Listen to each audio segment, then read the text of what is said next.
말씀을 좀 드리도록 하겠습니다. 자, 우리 주 예수께서 부활하셨음을 성경이 얘기하고 있습니다. 이 부활 사건을 우리가 잘 좀 생각을 해봐야 돼요. 먼저 주님이 부활하셨다. 예수님이 부활하셨다. 요한복음 11장 25절에 보니까 예수께서 이르시되 나는 부활이요 생명이니 나를 믿는 자는 죽어도 살겠고 라고 예수님 당신 자신이 얘기했어요. 나는 부활이요 나는 생명이다.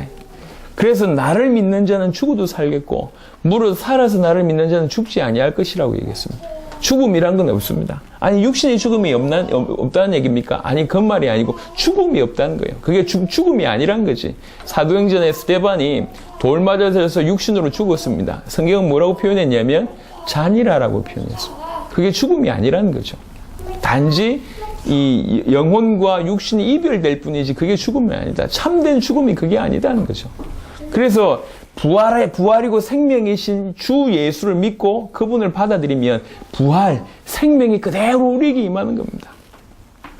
계시록 1장 18절에는 곧 살아있는 자라 예수님이 당신을 표현합니다. 곧 살아있는 자라 내가 전에 죽었었노라 이렇게 얘기합니다. 부활하셨음을 이렇게 표현합니다. 곧 살아있는 자라 내가 전에 죽었었노라 볼지어다 이제 세세토록 살아있어 사망과 음부의 열쇠를 가졌노니 그리스도 예수를 이렇게 표현합니다. 세세토록 살아있어 사망과 음부의 열쇠를 가졌다고 얘기합니다.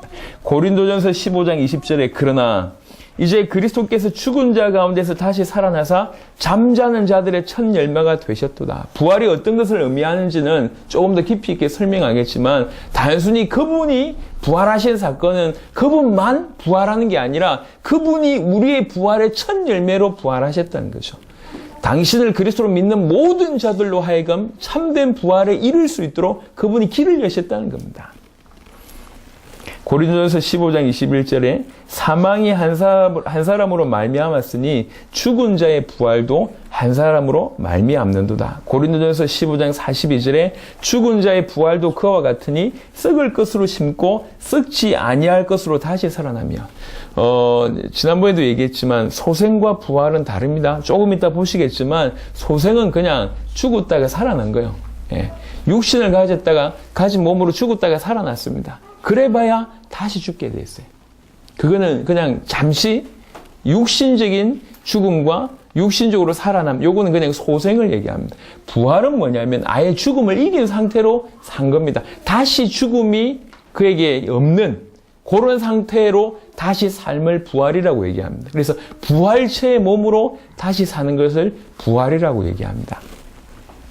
고린도전서 15장 54절에서 55절에 이 썩을 것이 썩지 아니함을 입고 이 죽을 것이 죽지 아니함을 입을 때에는 이해되시죠? 썩을 것으로 심고 썩지 아니할 것으로 지금 난다고 얘기했는데 썩을 것으로 심고 썩지 아니 이 육신을 심고 부활체의 몸으로 부활하고 이런 얘기를 생각해 보시면 이게 이해될 겁니다. 썩을 것이 썩지 아니함을 입고 죽을 것이 죽지 아니함을 입을 때에는 사망을 삼키고 이기리라고 기록된 말씀 이루어지리라. 더 이상 사망이 그를 주장할 수 없잖아요. 죽을 것이 죽지 아니함을 입을 때에는 그 얘기를 하는 겁니다. 그러면서 사망아 너의 승리가 어디 있느냐? 사망아 네가 쏘는 것이 어디 있냐? 네가 어디를 쏘고 네가 누구한테 승리할 수 있냐? 없다 이제는. 부활이라고 얘기할 때는 사망을 완전히 이긴 거기 때문에 사망이 이길 때를 못 찾는다 그 얘기죠. 로마서 6장 9절에서 10절 이는 그리스도께서 죽은 자 가운데서 살아나셨음에 다시 죽지 아니하시고 사망이 다시 그를 주장하지 못할 줄을 알미로라. 그가 죽으심은 죄에 대하여 단번에 죽으시며 그리고 그가 살아계심은 하나님께 대하여 살아계심이니 주 예수께서 죽으셨다가 부활하셨음을 얘기하고 그 부활의 의미를 조금 여기 덧붙여서 지금 설명하고 있는 장면입니다. 고린도후서 13장 4절에 보니까 그리스도께서 약하심으로 십자가에 못 박히셨으나 하나님의 능력으로 살아계시니 우리가 그 안에서 약하나 너희에게 대하여 하나님의 능력으로 그와 함께 살리라 라고 얘기합니다. 죄 자체가 되셔서 십자가에 못 박히신 거예요. 약하심으로 십자가에 못 박히셨고 하나님의 능력으로 살아계시다. 그분이 하나님이시라는 증거죠. 마찬가지로 우리도 그 안에서 약하나 너희에게 대하여 하나님의 능력으로 그와 함께 살리라. 아주 깊이 있는 내용이지만 원리를 조금 생각해 보면 이해되는 구절입니다. 부활하신 예수, 우리 주님이 부활하셨다. 그 부활이 의미하는 바가 뭔지를 조금 곁들여서 설명하고 있습니다. 이 포인트는 뭐냐면 주 예수께서 부활하셨다라는 겁니다. 그 다음에 포인트는 이 주님이 부활하셨다는 얘기가 뭐냐? 예수가 부활하셨다는 얘기가 뭐냐? 예수님의 부활로 그리스도의 일을 완성하셨다라고 하는 의미입니다. 히브리 2장 14절에 우리가 잘 알고 있는 구절대로 자녀들은 혈과 육에 속하였음에 그도 또한 같은 모양으로 혈과 육을 함께 지니심은 왜 이런 육신을 입으셨냐? 그 이유를 설명합니다. 왜 그러냐? 죽으시려고 혈과 육을 입으셨다는 거죠. 왜 죽으시려고 그러냐? 죽으셔서 부활하심으로 말미암아 죽음의 세력을 잡은 자 마귀를 멸하시기 위해서 그러셨다. 그러니까 거슬러 보면 죽음의 세력을 잡은 자의 마귀를 멸하시기 위해서 혈과 육을 입으시고 죽으셨다라고 해석할 수가 있는 겁니다. 혈과 육을 입으신 이유가 뭐냐? 죽으시기 위해서. 왜 그러냐? 죽었다가 다시 살아나기 위해서. 왜 그러냐? 그래야지 죽음 이길 수가 있기 때문에. 그래야지 죽음의 세력을 잡은 자를 없이 할 수 있기 때문에 라고 해석할 수 있습니다. 부활하심으로 말미암아 죽음과 죽음의 세력을 잡은 자를 이기셨습니다. 로마서 1장 4절에는 성결의 영으로는 죽은 자들 가운데서 부활하사 능력으로 하나님의 아들로 선포되셨으니 이 무슨 말입니까? 부활했다는 것 자체가 하나님이시구나라고 하나님이시구나라는 부분들을 인정할 수밖에 없는 사건이거든요. 그래서 능력으로 하나님의 아들로 선포되셨으니 누가 이 일을 하셨냐? 곧 우리 주 예수 그리스도시니라. 부활하심으로 그리스도의 일을 하셨다는 것이죠. 부활하심으로 죽음과 죽음의 세력을 깨뜨린 참된 왕의 역할을 하신 그리스도의 일을 감당하셨다. 부활하심으로. 만약에 십자가 사건만 있고 부활이 없다. 그럼 그리스도가 못 되는 거예요. 반쪽짜리입니다. 십자가와 부활로 그리스도의 일이 완벽하게 이루어졌다는 얘기죠. 히브리 7장 16절 17절 보니까 그는 육신에 속한 한 계명의 법을 따르지 아니하고 오직 불멸의 생명의 능력을 따라 되었으니 부활을 의미하는 표현입니다. 불멸의 생명의 능력을 따라 되었으니 정언하기를 네가 영원히 멜기세덱의 반차를 따르는 제사장이라 하였더라. 이렇게 부활하심으로 말미암아 십자가와 부활하심으로 말미암아 멜기세덱의 그런 역할을 감당하는 제사장 역할을 감당하게 됐다는 거죠. 모든 죄와 사단의 문제와 하나님과 단절된 문제를 십자가 부활로 불멸의 생명의 능력으로 이걸 감당하셨다 이 얘기입니다. 고린도전서 15장 17절부터 19절은 약간 좀 다른 각도로 해석할 수 있는데요. 그리스도께서 다시 살아나시는 일이 없으면 만약 부활이 없다면 너희 믿음도 헛되다. 그리고 너희가 여전히 죄 가운데 있을 것이다. 암만 그분이 십자가 지셨다 하더라도 그분의 다시 살아나심이 없으면 너희 믿음도 헛되고 잘못 믿는 것이고 여전히 죄 가운데 있을 것이고 또한 그리스도 안에서 잠자는 자도 망하였으리라. 이게 예수 믿는 것 때문에 먼저 순교한 그 사람들도 다 망하였으리라. 만일 그리스도 안에서 우리가 바라는 것이 다만 이 세상의 삶뿐이면 모든 사람 가운데 우리가 더욱 불쌍한 자이리라. 이렇게 얘기합니다. 만약에 부활이 없다고 한다면 이런 삶을 살 수밖에 없다는 거죠. 이렇다는 거죠. 그래서 부활이 있다는 것이 모든 것을 회복시킨 겁니다. 참된 부활이라는 것이 우리에게 있는 것이 맞다면 우리의 믿음은 참된 믿음이고 모든 죄 가운데서 우리가 해방받는 것이 맞고 그리스도 안에서 잠자는 것이 최고의 축복받은 자고 모든 이 세상의 삶을 넘어서는 그런 축복을 받은 자라는 말을 반대로 얘기해보면 그래서 부활이 없다고 얘기하면 사실은 모든 터가 다 무너집니다. 십자가와 부활로 그리스도의 일을 완성하신 겁니다. 그래서 십자가 사건과 부활 사건이 객관적으로 얘기하더라도 기독교의 핵심입니다. 기독교의 핵심 사건이 뭐냐? 십자가 부활 사건. 근데 중요한 건 여기까지는 알아요. 십자가 부활이 뭘 의미하냐? 지금 이 얘기를 하고 싶은 거예요. 예수님이 십자가 지셨고 부활하셨다. 이건 역사입니다. 여러분이 안 믿더라도 그건 역사예요. 이순신 장군이 일본 이겼다. 그건 역사예요. 여러분이 믿음이 필요 없습니다. 그건 역사라니까. 맞습니까? 6.25 전쟁이 일어났다. 그건 믿지 않아도 돼. 그건 역사예요. 십자가 지시고 그분이 부활하신 것은 역사라니까. 그건 믿음이 아니요. 그 십자가 부활이 어떤 의미가 있냐는 얘기죠. 그 십자가 부활로 무슨 일을 하셨냐며. 이게 지금 중요한 겁니다. 하나님이신 그분이 육신의 몸을 입고 이 땅에 오셔서 십자가 지시고 부활하심으로 말미암아 사단의 문제, 죄의 문제, 하나님과 단절된 문제를 해결하신 인생의 모든 문제를 해결하신 그리스도의 일을 감당하셨다라는 것이 핵심입니다. 이것이 복음입니다. 역사를 믿는 것이 중요한 게 아니에요. 하나님의 존재, 귀신도 믿어요. 귀신도 믿는다니까. 하나님이 계시다, 귀신도 잘 알고 있습니다. 예. 심지어 불신자들도 그런 얘기 합니다. 나 하나님 믿어요. 하나님 알고 있어요. 제가 복음을 전하니까 어떤 분 현장에서 만나서 복음을 전했어요. 물었어요. 하나님 믿어요. 그러니까 믿는다고 하더라. 근데 너무 반가워서 교회 어디 다닙니까? 물으니까 교회 안 다닌대요. 하나님 믿는다면서, 믿어요. 그러면서 하는 말이에요. 저 이순신도 믿는데요. 세종대왕도 믿어요. 이렇게 얘기해요. 이렇게 묘하게 설득력이 있더라고. 이게 무슨 말이지? 믿음이 아닙니다. 그거는. 세종대왕 믿습니다. 믿음 아니라니까. 예수님 십자가 믿습니다. 믿음이 아니요. 그건 역사요. 십자가와 부활 다 알고 있어요. 십자가 부활이 뭘 의미하냐는 얘기죠. 예수님이 십자가와 부활로 무슨 일을 감당하셨냐는 얘기입니다. 십자가와 부활로 그리스도의 일을 감당하셨습니다. 십자가와 부활로 사단의 머리를 박살내고 모든 죄의 문제를 해결하는 길을 여시고 하나님 만나는 새로운 살 길을 그 십자가와 부활로 여셨어요. 인간의 근본의 문제와 모든 문제를 해결하는 그 길을 그 십자가와 부활로 여셨다니까. 그 십자가 부활을 통과하면 우리는 부활하게 되고 십자가 부활을 통과하면 생명을 얻게 되는 겁니다. 십자가 부활을 통과하면 죄가 해결되고 십자가 부활을 통과하면 사단에게서 빠져나오고 십자가 부활을 통과하면 하나님을 만나서 하나님의 자녀가 되는 겁니다. 그 길을 그 십자가와 부활 사건으로 여셨다니까요. 십자가와 부활로 그리스도의 일을 완성하신 겁니다. 그 부활로 말미암아 우리에게 어떤 축복이 왔냐? 로마서 4장 25절에 보니까 아까도 이 십자가 사건 때의 말씀을 드렸지만 예수는 우리가 범죄한 것 때문에 내줌이 되고 또한 우리를 의롭다 하시기 위하여 살아나셨느니라. 이 부활로 말미암아 우리에게 참된 의로움, 참된 구원의 축복이 임한 겁니다.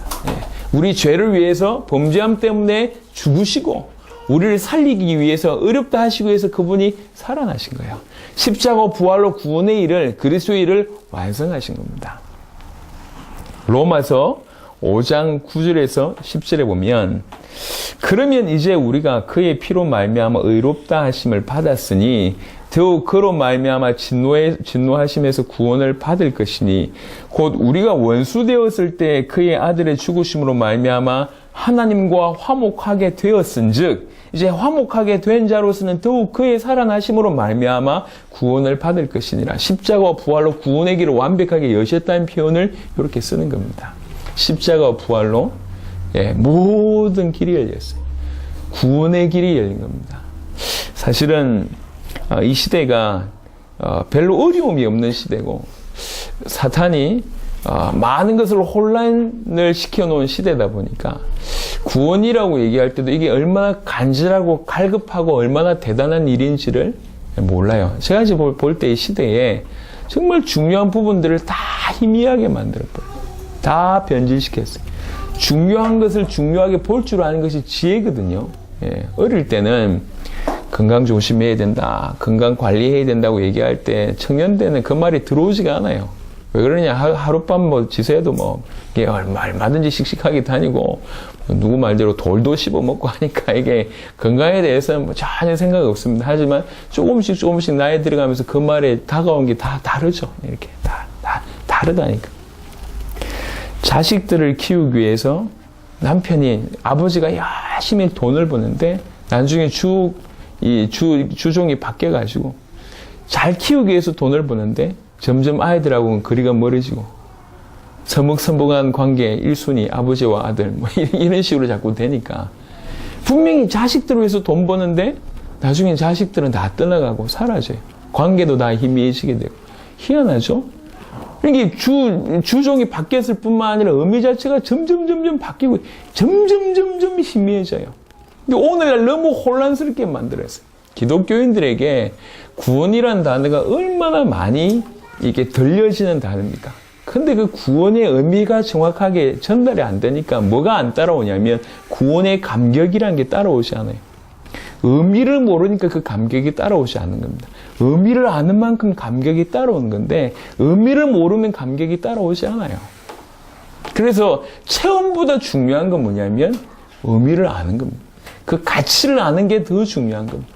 내가 저 힘들게 어렵게 체험한 것보다 진짜 중요한 거는 성경에서 말씀하신 그대로 의미를 알아듣는 거죠. 그래서 계시라고 얘기할 때 예수가 그리스도라고 계시된다는 건 너무 많은 것을 의미합니다. 그 말은 무슨 말이냐면 그리스도의 말을 그리스도란 단어를 알아들었다는 얘기고, 그 말은 인생의 문제가 뭔지를 알아들었다는 얘기입니다. 인생의 문제가 사단 문제, 죄 문제, 하나님과 단절된 문제라고 얘기할 때 많은 사람들은 이론입니다. 그 이론이 내 인생의 문제가 그럼 사단 문제였단 말인가? 죄 문제였단 말인가? 정말로 하나님 떠나서 내 모든 문제가 왔단 말인가? 라고 깊이 있게 들어오지 않는 사람들은 다 이론이요. 그냥 이론이요. 그리스도라는 답을 내기 위해서 만들어낸 이론이라니까. 하지만 계시가 되면 이게 보여지는, 정말로 하나님과 단절돼서 모든 문제 왔구나. 내가 사단에게 잡혀버렸구나. 내가 죄 가운데 잡혀서 저주로 이렇게 왔구나라는 게 답이 된다니까요. 그래서 살 수 있는 유일한 길이 그리스도밖에 없다고 얘기할 때 그게 너무 아멘으로 다가오고, 예수님이 십자가 부활로 그 그리스도의 일을 완성했다고 얘기할 때 이게 유일한 희망이고 유일한 답이고 너무 감사하고 감격하고, 이렇게 예수가 그리스도라고 믿으신 모든 것이 끝났단 말이 그냥 정리가 되는 겁니다. 이론이 아니라 그냥 막 다가오는 거죠. 구원, 복음, 너무 자주 언급되는, 우리에게 들리고 말하기도 하는 부분들이 복음이 회복될 때는 이 가치들이 하나씩 살아나는 거예요. 아, 이런 의미구나, 이런 의미. 여러분에게 그런 은혜가 있기를 바랍니다. 로마서 8장 11절을 보니까 예수를 죽은 자 가운데서 살리신 이의 영이 너희 안에 거하시면 그리스도 예수를 죽은 자 가운데서 살리신 이가 너희 안에 거하시는 그의 영으로 말미암아 너희 죽을 몸도 살리시리라. 너희 죽을 몸도 살리시리라. 이거는 여러 가지 의미를 내포한다고 생각합니다. 우리에게 구원을 주신다는 표현도 있지만 실제로 우리 육신적인 부분으로도 설명할 수가 있을 것 같아요. 죽게 된 많은 상황 가운데 있는 사람들이 이 실제로 부활의 능력으로 그리스도 예수를 죽은 자 가운데서 살리신 이가 너희 안에 거하시면 그의 영으로 말미암아 너희 죽을 몸도 살리시리라. 그냥 단순히 부활체의 몸으로 이렇게 변화된다라고 설명할 수 있는 부분도 있지만 실제로 우리 죽을 수밖에 없는 우리 육신을 살려내는 겁니다. 사실은 복음이 들어가고 하나님의 은혜가 들어가고 성령의 충만을 받게 되면 사람들이 이해할 수 없는 일들이 일어나기도 합니다. 실제로 그렇죠. 사람이 스트레스를 계속 받다가 스트레스만 안 받아도 이게 힘나요. 그게 몸으로 느껴진다니까요. 스트레스만 끊어줘도 뭔가 힘이 난다고. 근데 생활 환경만 약간 바뀌어도 막 힘이 나요.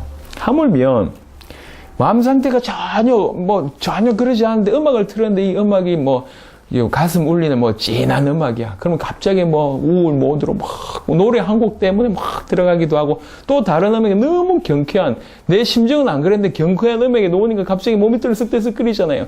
몇 분짜리 노래 한 곡을 들어도 영향이 와요. 하물며 하나님의 성령이 우리 가운데 계셔서 계속 힘을 넣는다고 얘기할 때 죽을 몸도 살리시리라. 일리가 있다니까요. 골로새 2장 고린도후서 4장 14절에 보니까 주 예수를 다시 살리신 이가 예수와 함께 우리도 다시 살리사 너희와 함께 그 앞에 서게 하실 줄을 아노라. 이게 믿음입니다. 주 예수를 살리신 이가 우리도 함께 살려서 그분 앞에 서게 할 줄, 너희와 함께 그분 앞에 서게 할 줄 우리가 안다, 우리가 믿는다. 이게 초대교회 성도들의, 특별히 바울 같은 사람들의 고백이었다니까요. 막연히 언젠가 천국 가겠지 이 얘기가 아닙니다. 이렇게 믿은 게 아니에요. 너무 사실적으로 믿었어요. 골로새 2장 12절부터 13절에 보니까 너희가 세례로 그리스도와 함께 장사되고 또 죽은 자들 가운데서 그를 일으키신 하나님의 역사를 믿음으로 말미암아 그 안에서 함께 일으키심을 받았느니라. 받을 것이다 라는 얘기가 아닌데 이미 받았다고 얘기합니다. 우리가 믿을 때 함께 일으키심을 받았다. 그리스도와 함께 죽고 지금 함께 일으키심을 받은 상태다.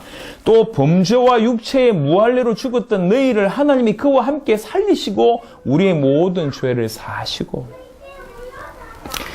지금도 현장에서 복음 전하면 배운 신학에 따라서 얘기하는 사람들이 많아요. 그래서 예를 들면 구원받은 자도 다시 구원이 취소될 수 있다라고 주장하는 신학이 꽤 많습니다. 의외로. 근데 그렇게 보이는 성경 구절들이 몇 개 있거든요. 하지만 이런 여러 구절의 성경 구절을 자세하게 보세요. 우리 주님이 우리를 구원하실 때 무슨 일이 벌어지냐면 그와 죽었다가 그와 함께 일으키심을 받고 그와 함께 살리시고 우리 모든 죄를 사하시고 이렇게 얘기했습니다. 끝난 겁니다. 예수를 그리스도로 믿을 때 우리 모든 죄를 사하시고 그와 함께 일으키심을 그와 함께 살리심을 다시 죽을 수 없습니다. 이런 일이 실제로 일어난 겁니다. 우리가 신학으로 우리의 신앙을 채워야 될 게 아니라 말씀으로 우리의 신앙을 세워야 되는 거죠. 말씀이 뭐라고 얘기하고 있는지를. 베드로전서 1장 3절입니다. 우리 주 예수 그리스도의 아버지 하나님을 찬송하리로다. 그의 많으신 긍휼대로 예수 그리스도를 죽은 자 가운데서 부활하게 하심으로 말미암아 그 부활이 우리에게 어떤 일로 연결되느냐? 우리를 거듭나게 하사 산 소망이 있게 하시며 이렇게 얘기합니다. 그 부활하심으로 말미암아 우리가 거듭나게 됐고 우리로 하여금 산 소망이 있게 하신다. 산 소망이. 그래서 이게 사실은 진짜 구원받았다고 얘기할 때 이 소망이 계속 새로워지는 것은 올바른 것이고 정상입니다. 새롭게 꿈을 꾸게 되고 더 큰 소망을 가지게 되고 당연히 우리가 하나님 앞에 서게 된다는 그 꿈뿐만 아니라 이 땅에서도 우리를 통해서 하나님께서 큰 일을 하시고 우리를 통해서 세계를 살리실 거라고 하는 그 소망은 산 소망입니다. 그 산 소망을 계속 주시는 거예요. 예전에는 내 같은 인간이 뭘 할 수 있을까라고 생각하고 있다가 예수가 그리스도라고 믿으시고 이 복음이 계속 들어오니까 이게 계속 믿으시고 도전하고 싶고 내 틀과 내 한계를 넘어설 수 있다는 생각이 들고 넘어서고 싶고 정말 저희를 위해서 지금의 내 능력이 아니라 저희를 위해서 하나님이 감당할 수 있도록 은혜를 달라고 기도하고 같이 성령하는 겁니다. 이게 맞습니다. 예전에는 우리의 신앙이라고 하는 것이 주로 어떤 수준이냐면 자기의 능력에 맞는 일을 구하는 수준이에요. 하나님 나 이거밖에 못해요. 이만큼 할게요. 이런 수준이었어요. 근데 올바른 복음이 들어가고 올바른 소망이 들어가면 뭐가 되냐면 하나님 이걸 원하셔. 나를 통해서 이걸 원하셔. 이 일을 원하시고 그걸 나를 통해서 하신대요. 근데 난 이거밖에 없어. 근데 내가 해야 될 일이 이 일이야. 그래서 기도하는 겁니다. 하나님 이거 감당할 수 있도록 나에게 은혜 주시고 능력 주시고 힘을 주세요. 라고 기도하는 거예요. 예전에는 난 이거밖에 못하니까 이것만 할래요. 라는 관점이었는데 너무 이것들이 보이니까 하나님 저거 할 수 있도록 힘 주시고 은혜 주시세요. 이렇게 바뀌는 거예요. 그래서 내 능력에 맞는 일을 구하는 것이 아니라 그 해야 될 일에 맞는 능력을 구하는 거예요. 요게 올바른 신앙입니다. 산 소망이 계속 생기는 거예요. 베드로전서 1장 21절에 너희는 그를 죽은 자 가운데서 살리시고 영광을 주신 하나님을 그리스도로 말미암아 믿는 자니. 기가 막히죠? 너희 믿음과 소망이 하나님께 있게 하셨느니라 라고 얘기합니다. 너희는 그를 죽은 자 가운데서 살리시고 영광을 주신 하나님을 그리스도로 말미암아 믿는 자니. 그리스도로 말미암아 너희가 그 하나님을 믿지 않냐? 어떤 하나님? 죽은 자 가운데서 살리시고 영광을 주신 바로 그 하나님을 너희가 그리스도로 말미암아 믿지 않냐? 그래서 너희 믿음과 소망이 하나님께 있게 하시려고 그렇게 하셨다라고 얘기하고 있습니다. 여기서 하나님이 어떤 분이시고 무슨 일을 하셨고 그리스도의 부활로 말미암아 우리에게 어떤 은혜가 주어졌는지를 짧게 요약을 하고 있는 겁니다. 사도행전 17장 31절에 이는 정하신 사람으로 하여금 천하를 공의로 심판할 날을 작정하시고 이에 그를 죽은 자 가운데서 다시 살리신 것으로 모든 사람에게 믿을 만한 증거를 주셨음이니라 하니라. 이 부활 자체가 믿을 만한 증거라는 거죠. 부활하셨다는 것 자체가 하나님이라는 증거고 그 부활하셨다는 얘기가 그분을 믿는 자들에게도 부활을 주실 수 있다라는 것이고 그 부활로 말미암아 인간의 모든 죄의 문제, 사단 문제, 하나님과 단절된 문제를 해결하셨다고 하는 증거이기 때문에 이게 믿을 만한 증거다. 그분이 부활하셨다. 그게 증거다. 믿을 만한 증거다. 하나님이라는 증거고 그분이 그리스도라는 증거고 모든 문제 끝냈다는 증거다. 이 증거를 우리에게 주셨다. 이렇게 지금 얘기하는 겁니다. 부활. 예수님의 십자가 사건과 부활 사건. 이것이 복음의 핵심입니다. 우리 주님은 본인이 내가 부활이요 생명이라고 얘기하시고 그리고 부활하셨습니다. 그 부활로 그리스도의 일을 감당하셨습니다. 모든 문제를 끝냈습니다. 그 부활로 말미암아 우리에게 한두 가지 축복이 아닙니다. 사실은 모든 축복을 다 주셨습니다. 노래하는 사람은 노래에 올인해야 되는 거거든. 노래가 비밀이 돼야지 그게 가수로서 사는 양심적인 사람이고 정상적인 사람이잖아요. 그림 그리는 사람들은 양심적으로 그림에 올인해야 돼요. 예. 그리고 어떤 분야의 전문가인 사람들은 그 부분에 전문가일 수밖에 없도록 모든 것을 올인하는 게 맞습니다. 저는 참 이 시대를 개탄하는 것 중에 하나는 이렇습니다. 성경을 들고 있는데 성경이 메시아 얘기를 하잖아요. 오실 메시아, 오신 메시아. 근데 성경 들고 있는 사람이 그리스도를 몰라요. 그리스도 뜻도 몰라요. 그리스도를 못 믿는 건 당연하고 자기는 믿는다고 생각하지만 모르는 사람은 어째 믿냔 말이에요. 로마서 10장에 17부터 쭉 읽어봐요. 모르는데 어째 믿냐 이렇게 나왔거든요. 그리스도 의미를 모르는데 믿는 겁니까? 믿는 거 아닙니다. 생각해 보세요. 성경을 들고 그리스도를 몰라요. 이런 일이 있을 수 있나요? 기독이 뭔 뜻이죠? 그리스도의 한자 발음입니다. 그리스도교라는 뜻입니다. 그리스도교를 믿고 있는 우리가 그리스도만 몰라요. 이건 제가 볼 때 기적입니다. 이런 기적이 있을 수 있나 싶어요. 예. 가수들이 다 모였대요. 한 500명 되는 가수들이 다 모였는데 그들의 특징이 뭐냐? 다 노래를 못해. 이게 있을 수 없는 일이잖아요. 있을 수 없는 일이. 전국에서 야구선수 제일 잘하는 선수들 다 뽑았는데 야구만 못해. 특징이. 있을 수 없는 일이 지금 우리한테 일어났어요. 있을 수 없는 일이 벌어졌어요. 그리스도교를 믿고 있는 사람이 그리스도를 몰라. 성경에 그리스도를 얘기하고 있는데 그리스도만 몰라. 자기 예수 믿는데요. 다 믿는다고 얘기하면서 그리스도만 몰라요. 이런 일이 있을 수 있나요? 지금 이 시대의 문제입니다. 십자가 부활하셨다. 누구든지 예수란 이름 들은 사람들은 다 알고 있습니다. 하지만 그 십자가와 부활이 뭘 의미하는지 몰라요. 십자가와 부활로 어떤 일이 벌어졌는지 몰라요. 그 십자가와 부활로 모든 것을 끝내신 사건을 모르고 있습니다. 말을 바꿔서 많은 사람들이 모르는 게 우리한테 핑계대면 안 돼요. 쟤보다 우리가 좀 더 잘 알지 않냐? 아닙니다. 예. 가수가 지 옆에 있는 사람보다 노래 조금 잘한다고 가수 아니잖아요. 전문가가 돼야 된다. 그래서 십자가와 부활은 사실 우리한테 굉장히 비밀이 돼야 돼요. 옮겨 여러분한테 전달한 이 구절은 굉장히 십자가와 부활 사건을 나타내는 구절 중 굉장히 극히 일부입니다.